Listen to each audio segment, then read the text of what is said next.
And I think we've gotten to a place where communication has gotten to be so popular to hear yourself heard that you will start just for a better word, a pissing match. And then you've got everybody talking about that. And I was thinking about this girl that walked up to us today.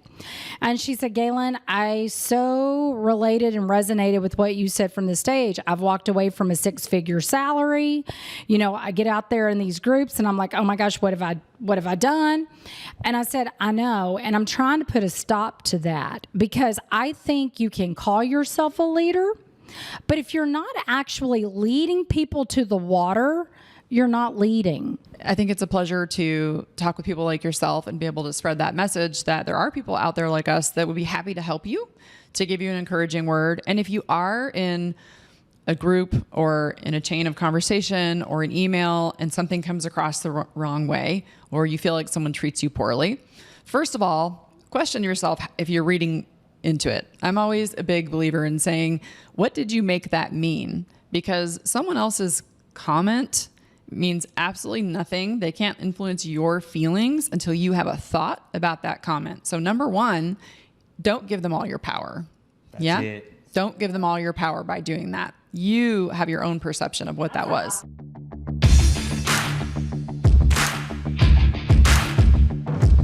Hey everyone, thanks for joining me today. I'm super excited. I have royalty in the house, and I mean it when I say it. If you don't know who these two are, you're out of your mind. You are freaking out of your mind. So Danielle Kunkle from Boomer Benefits and Gaylan Hendricks, the queen of the bundle, and also, what do they call you now? Miss Mama Medicare? You know, is that a new moniker? Every day, I just won't quote Medicare Bob. You know, but I'll let him do. I'm the what am I the? He called me his pimp. I don't think we should say that. Pimp? Did I just say that? I did say that. Well, we're recording.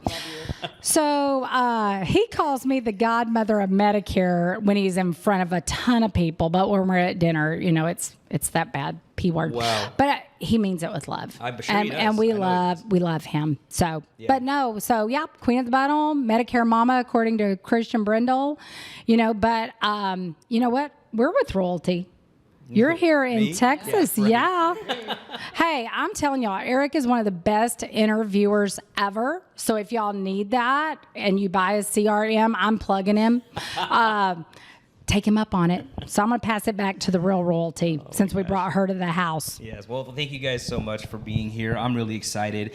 You and I haven't actually had a chance to talk at length, and so I'm really excited to have a great conversation because one of the things that people are probably noticing who have followed the Facebook groups, who have followed all the trends of what's working, what's not working, is that both of you have been powerhouses in the industry, women who represent what success in our industry looks like and how it should be done, right? With respect, with integrity, and hard work and effort. And so I want you guys to tell me a little bit about how you feel seeing this incredible upward trend now of more and more women coming into that prominence of success in our industry to help others, influence and inspire other ladies. I mean, tell me how you guys feel about what you've been seeing. Yeah, I love this topic because it was so rewarding for me today and this weekend to see all the women that have been at the conference. And I can remember when I was new to the industry, I went to a meeting with Trice Battle, who I think is probably still around in the industry somewhere. It was a Unicare meeting. There was like 50 something agents. I was the only female in the room. Wow. And Gaylan mentioned that earlier too. And I remember being a little intimidated, like there's none like me in here.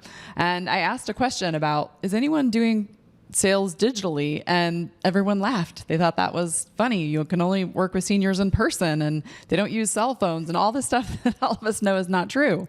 And so to be 15 years down the road and see the surge of women into the business and to have my own employees. Some of our top producers are females.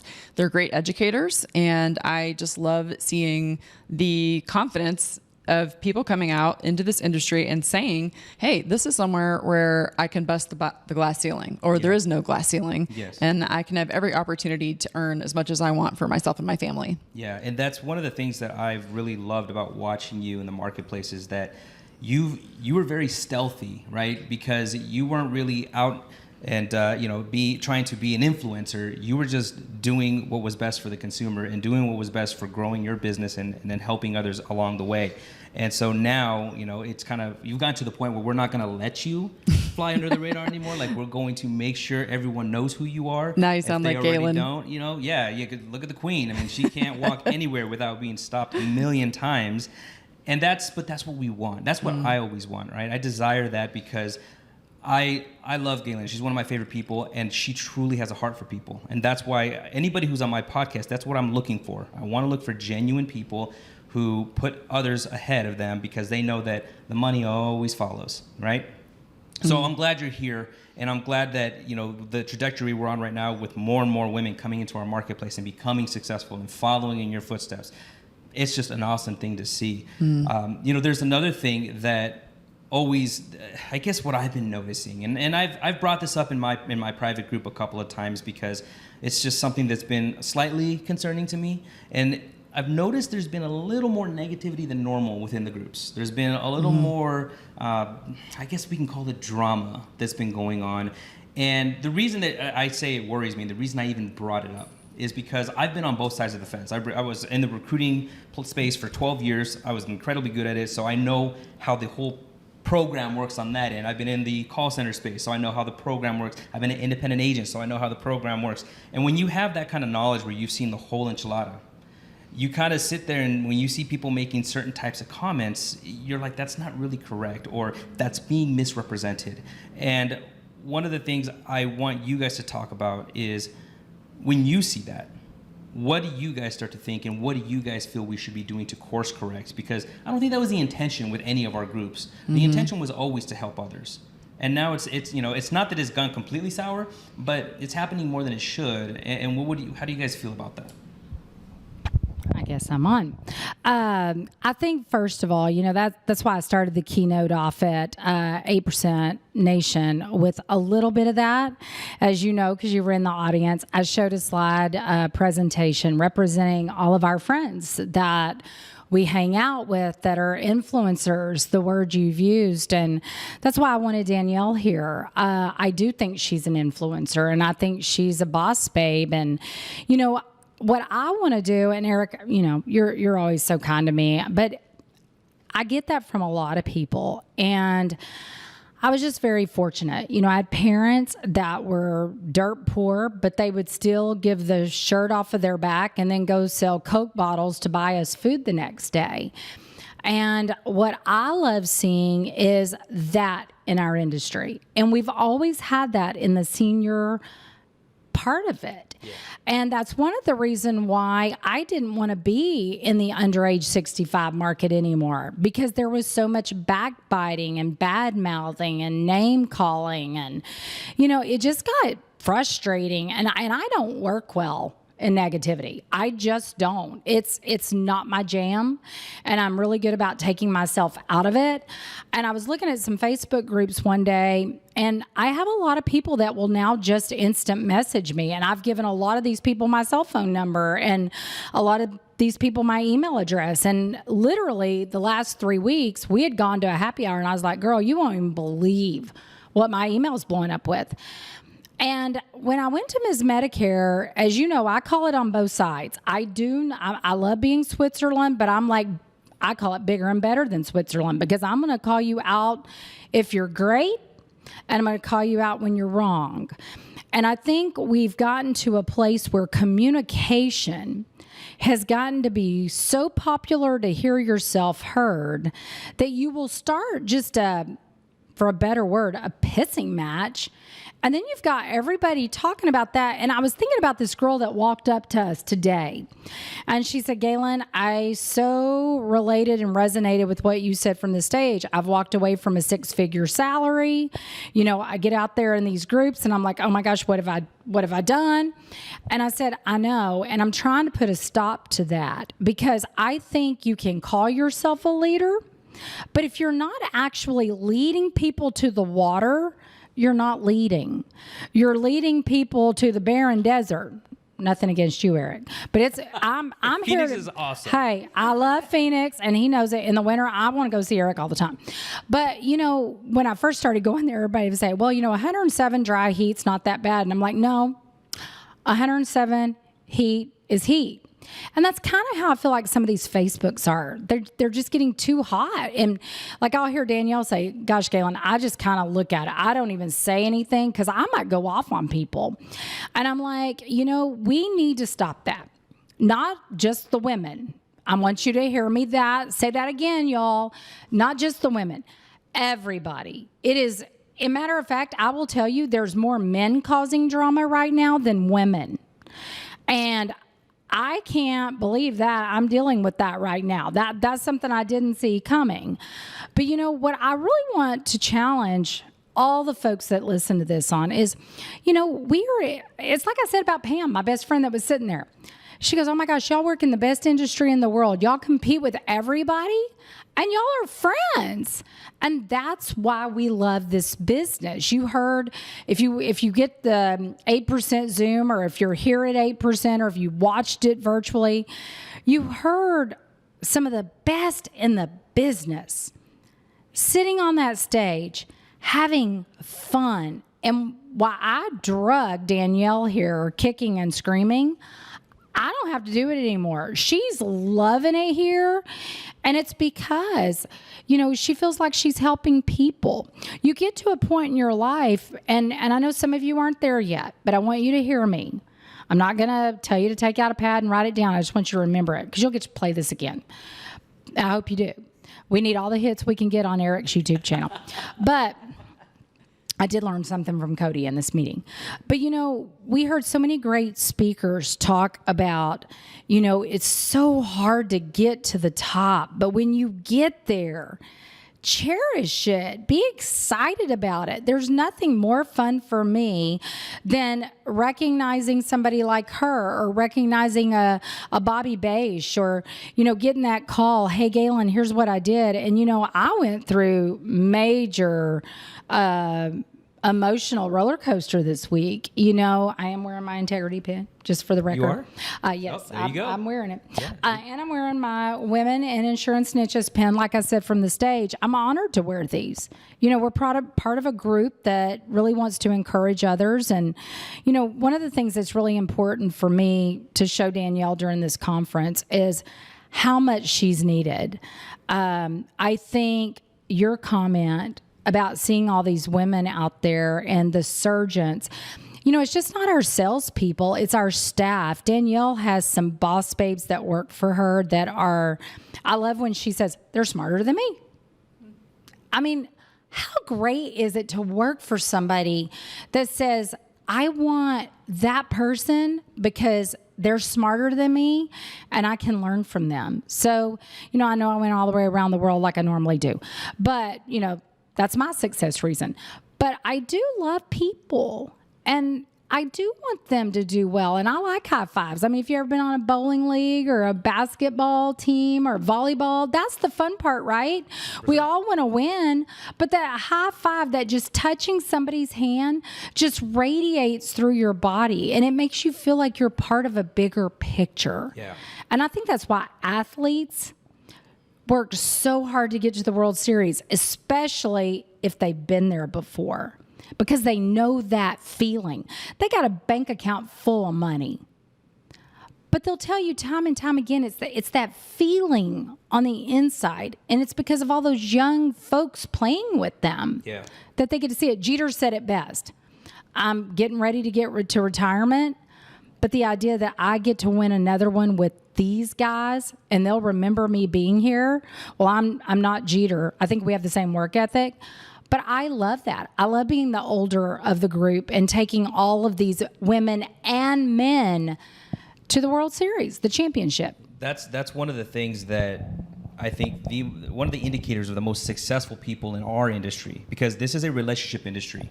And so one of the key indicators of the most successful are that you are always encouraging and being happy for other people who are winning. Even if their winning surpasses yours, you're still happy because this industry is so big that we have enough for everybody, right? So there's sometimes, I think, if you come from other industries where maybe it was a lot more competitive, there's nothing wrong with being competitive, but not to the point where it's poisonous. There's enough for everybody. So what would you say, Danielle, to the women who are maybe still intimidated about wanting to come into this industry because maybe they've seen certain things online or they've heard things down the grapevine of an experience with maybe a bad FMO who truly didn't take care of them or, you know, led them down the wrong path? What would you say to those women that are on the fence? I think they have to realize that there's really good people in the industry too, and not be afraid to reach out. Gaylan made a good point. In my business, I've been heads down for so many years, and she's said occasionally along the way, you need to look around you. What's people want to know what you're doing? We want to hear about you. You should come to some of these conferences. You should share what you know. And I've started to do some of that. Christian Brindle and some other people that have asked, and I think it's a pleasure to talk with people like yourself and be able to spread that message that there are people out there like us that would be happy to help you, to give you an encouraging word. And if you are in a group or in a chain of conversation or an email and something comes across the wrong way, or you feel like someone treats you poorly, first of all, question yourself if you're reading into it. I'm always a big believer in saying, what did you make that mean? Because someone else's comment means absolutely nothing. They can't influence your feelings until you have a thought about that comment. So number one, don't give them all your power. That's it. Don't give them all your power by doing that. You have your own perception of what that was. Right there. And That's a win. woo! That's a win. And if they really did mean that, or you just can't get over it, then maybe they're not your tribe. Yeah. Maybe they just aren't your tribe. And there's other groups that you can go to. There's other women like us that you can reach out to. We said it today from the stage, send an email, connect on LinkedIn. We both give a lot of our time back to agents in the industry. We're always willing to answer questions, and we'll do that to the extent that we possibly can. And I think we're starting to see that there's a big need for it. So we've also been talking about other ways that we can create things to accommodate those agents in the future. And we're aware of the problem, and we're going to do everything we can to make it as easy for those people to succeed, men and women, as much as they can. You know, and one of the neat things, and I heard this actually just yesterday about you, is everyone already knows incredibly successful, obviously busy as a result of it. And yet, when somebody wanted to ask you a question, you ended up saying, well, you know what, if you have any questions, here's my card. Give me a call if I can make time. You know, I'm really busy, but when I have the time, I will call you and we can chat it out. Like, that's incredible. You know, I actually... Oh, it gave me chills. Yeah, because I love hearing that, because there's been certain influencers where that has not been the case, right? Where they wanted to reach out, get some help, and they were shut down. You're not a part of my organization. I'm not going to help you, right? Yeah. But last night at the party, which was an amazing party, by the way. Heck yeah. Last night at that party, I was going up to the bar to get a drink of water, not alcohol, but I was getting a drink of water, and somebody came up to me randomly and said, hey, you know, I really appreciate you, Eric. I just want you to know that, you know, it means a lot that you responded to your emails. Like, I sent you an email and you responded to me without knowing me, and that meant a lot. And I was just like, for us, it's kind of like, well, this is just what we do, right? To us, it's nothing special. It's just like, we want to help, so it's normal. But to other people who are really looking to us for help, it means a lot. So I just wanted to give you kudos on that, because people remember that stuff. And we all know Gaylan does that all the time too, where once they start seeing, you know, or again, you start becoming into an influencer status, which is kind of a weird word in my idea. Like, right, I'm just a person like you. We're all just people. It's just still, I guess, so humbling to a lot of people who say, wow, you responded to me. I needed that help. And, you know, I want you to talk a little bit more about why you feel that you need to be out there helping these people, even though you have so much going on already. Yeah, well, I've had a great example, obviously, not just in the way that she treats agents right now, but in the way that she treated me when I was small. So I've known Gaylan and Taylor and been in business with them back in the days when we had a couple of people. We were not millionaires. We were struggling and eating peanut butter to survive. And she always had time for me. So did Taylor. They made time for me. I can think of other agents. I remember in my early days being really disappointed because I had 2 individual policies that I lost on the same day because people went back to work and got group insurance. And I called a female friend of mine through the National Association of Health Underwriters. And I said, I'm just so defeated today. I lost 2 policies and I'm working so hard to get these on the books. And I am I doing the right thing? Am I doing it wrong? And she was like, absolutely not. That's why we work in the insurance industry, because all the policies that you sold last month and the month before that paid you renewals. So get up tomorrow and go sell another one. Yes. Like just that little bump of somebody saying, you have this, you've got this, you can do it. People need to hear that. We came out of our presentation today and my messenger's just blowing up with all these people wanting to connect and saying, yeah, I related to what you said about a feeling of rejection. I related to the struggle. It's nice to hear that you had the struggle. Can I talk to you more about it? I'm seeing the questions come through. So Gaylan, thanks for pointing out that people need to hear it sometimes, but I have to give credit where credit is due, because you were like that for me in the beginning, weren't you? I was, but I had that great example. I think when you pass it on, you are doing, as y'all know, y'all have heard me, I'm a very big person about my faith. And I know that God has done so much for me. I mean, he knew we were going to sit here in this moment, and I think he's just blessing us, and he wants us to bless others. And, it's the pay it forward method. And if you find yourself struggling, I really want to give you guys this message, because I think when we go into commission sales, we have so many people. This happened to my dad. My mom would not let him quit his salary job to go into commission because she was afraid of losing benefits. She was afraid of the instability. She was afraid of all the stigma that comes with being a commission-driven sales or entrepreneurial person. And although my dad adored my mom, I think he always resented that a little bit. And that's why he wanted me to get to that business and be in that, because he knew that I had the gift he had. And he instilled so much in me, and that's one of my biggest passions right now. And as Danielle knows, I started off at the beginning of the year, and you know this too, Eric. I wanted to write a book called Accomplished, and I wanted to do a podcast called Accomplished, but we had this kind of other little thing going on in our lives, and there was no time. But it's still a big passion. I happen to know a really good journalism major, but for me, I think the thing that's most important for everybody to not just take away from 8%, but to take away from those mentors in your life, which, maybe your parents. I mean, I think so many times we just want to get out on our own, do our own thing. We forget that our parents are our first influencers. And I know not everybody has great two-parent home. Not everybody has a great parent. But find a coach, find a teacher, find somebody that will breathe truth into your life. We heard that from Coach Burt today, that breathe positivity into your life. And then you've got that confidence foundation. And the only thing I'll tell you about being self-employed is the world is your oyster.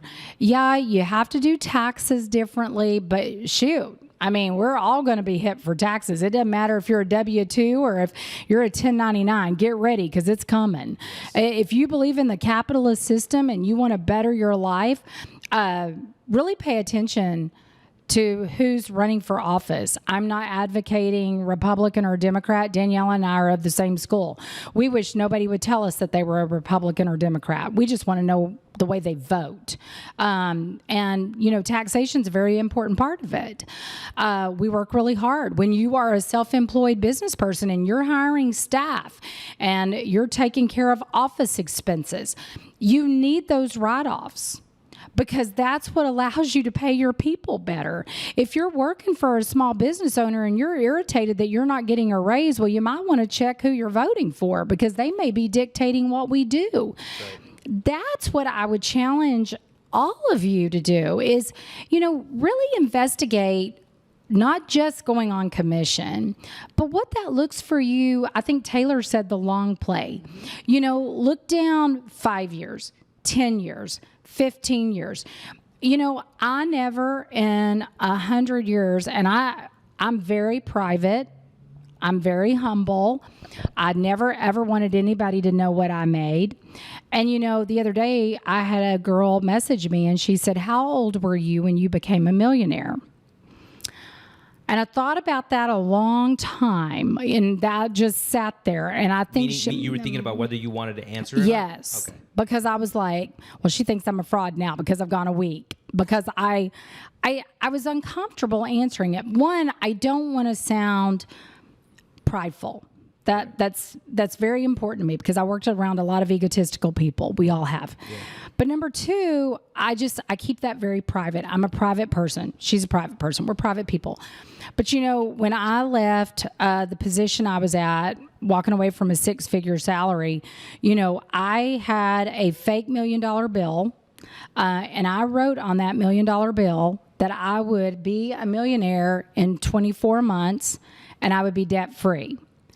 And I hit it 18 months later. Nice. So I left that company in 2003. And by the time my grandson was born, I was a millionaire. I was debt free. And I managed my business very closely. I didn't spend money when I shouldn't. I invested in all the right things. But I realized that the more that your people see how you invest in them, that you do team building with them, that you'll have them over to your home, you will go out and have a drink with them or lunch with them and celebrate their successes. One thing I'm very proud of is I have very little turnover. As a matter of fact, when I left that agency, I had almost all the agents, because I didn't have a non-compete, they followed me within a year. And I credit them with my success. So I would just encourage you all to really listen to her, listen to people that have been down that road, and make good decisions in what you do and trust in you. You are the one you answer to when it's all said and done. Yeah. One of the things that I'm very adamant about, because there's an old adage, or maybe it's not an adage, but it's something that people like to say a lot, that I'm self-made, right? I'm a self-made millionaire. I'm a self-made this. I'm a self-made success. I truly believe there's no such thing. I believe that nobody can get to success without the help of others. Amen. Who are some of the people in your life that helped you to get to the point you are at? Oh, sure. Well, besides Gaylan and Taylor, who were instrumental, in the very beginning, when I was the new agent, I joined the local chapter of the National Association of Health Underwriters. I beat this drum all the time. But I remember in the very first meeting that I went to, there was this group of what I would call the cool kids up front, and everybody knew them when they were laughing and having a good time. And I said, well, I want to be in that club. They're successful. They know something I don't. And so I walked up at the end of the day to the president, Eric Johnson, and I introduced myself and I said, can I volunteer for the board? And he looked at me like I was smoking crack. Like, really? Someone wants to volunteer? Because he's having to recruit people. Yeah, and because the president does the job that if you don't have a board position, they're doing both of those jobs. And he became one of my best friends in the industry. We have taught literally hundreds of CE courses together. Everyone in that association has been truly important. Mike Smith from the brokerage, also a big proponent of my success along the way. He encouraged me to apply for the Medicare Advisory Board, and now I sit on that board. And I found a lot of friendships there from people that would really help me.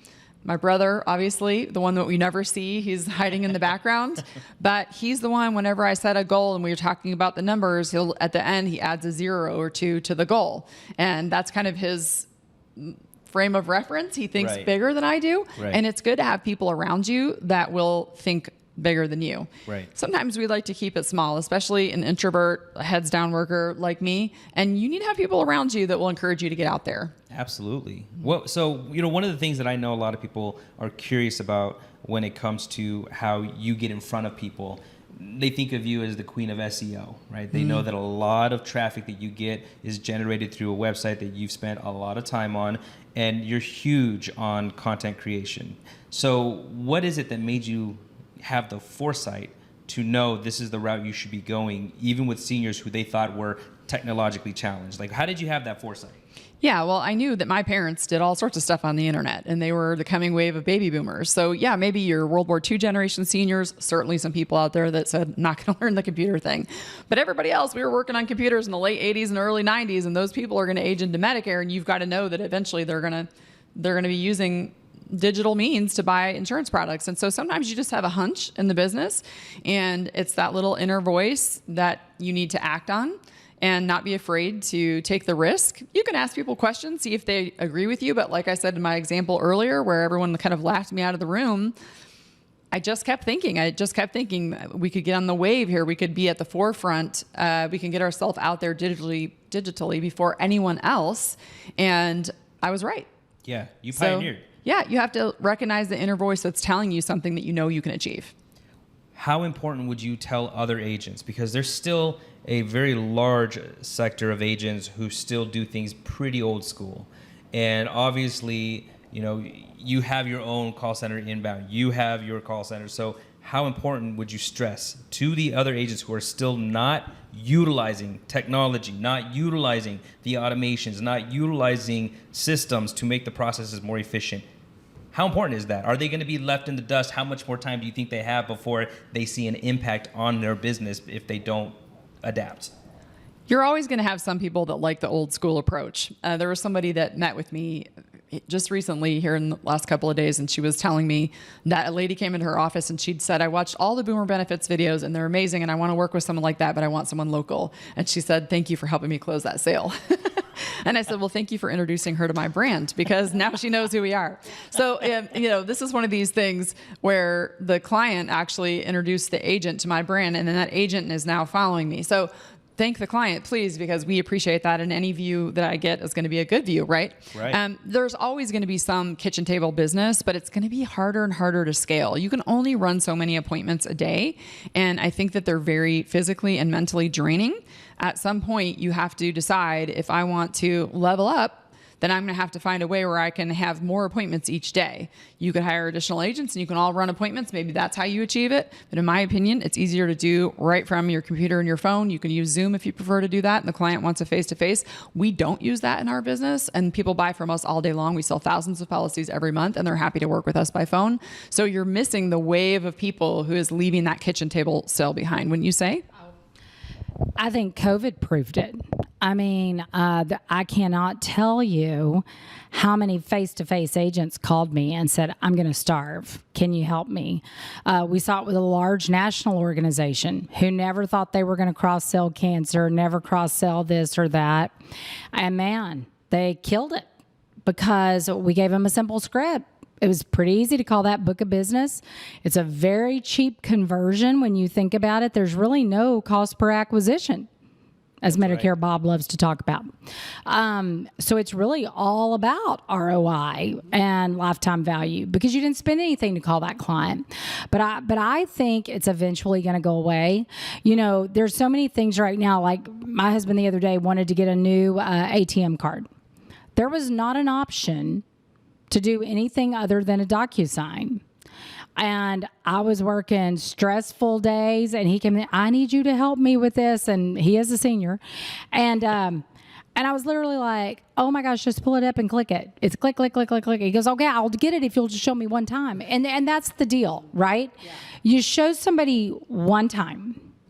And maybe it takes 2 and 3 times to be a little more patient than I am. You know, we're always more patient with our customers than we are with our spouse.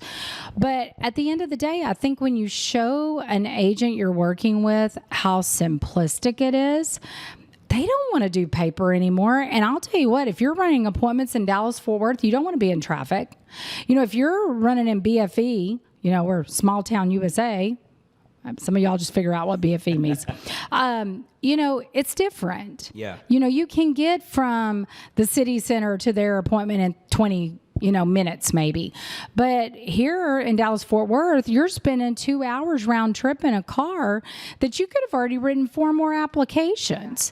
And so it's just about efficiency. And I think when you put in your little brain that efficiency is going to create more dollars, then it kind of makes you want to learn it. And to Danielle's point, it used to crack me up. We went to Europe for the first time. I was with these guys, and I'm sitting there and I'm watching all these people on iPads.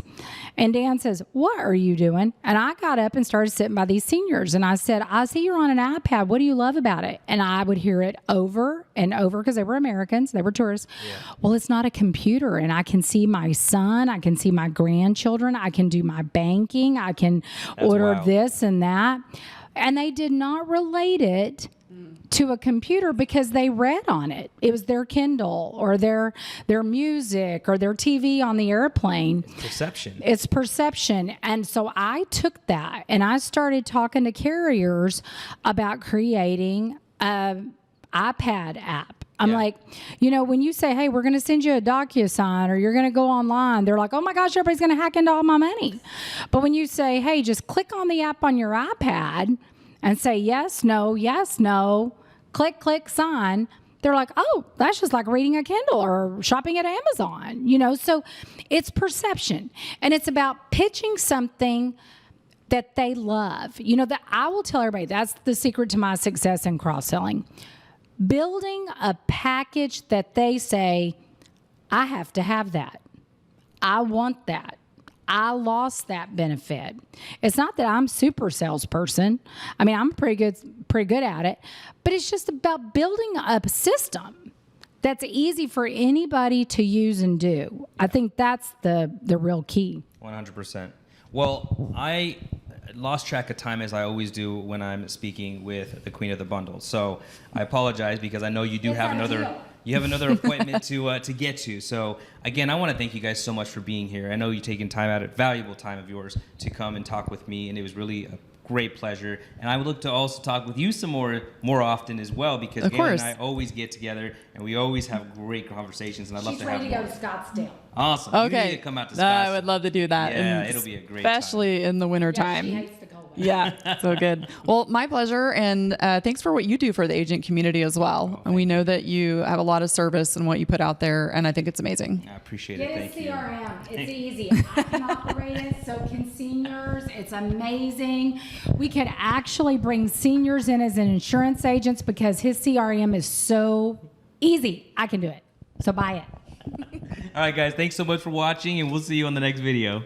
Hey, thanks for watching the podcast. If you like the content, please hit the like button, subscribe to the YouTube channel. That way you can get notified when more new content comes out. We'll see you on the next one.